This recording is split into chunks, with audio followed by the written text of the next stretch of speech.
Welcome to the HyperWorks 2023 Tips and Tricks video series. This video contains a number of tips and tricks about review and edit for HyperMesh 2023.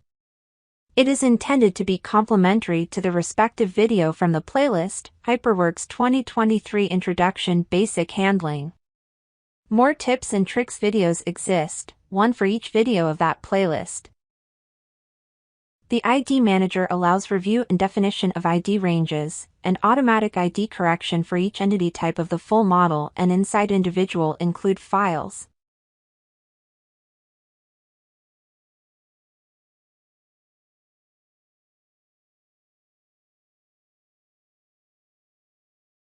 Card Edit opens a different editor, showing the entity in Solver export layout.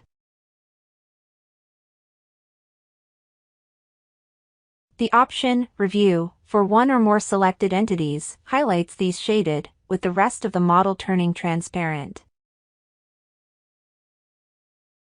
In Measure, switch from interactive to dimensioning, to adjust distance and angles between selected nodes.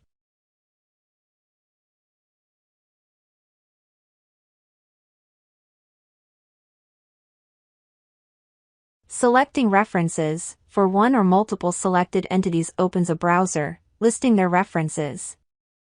The right-click menu offers different display styles in the browser.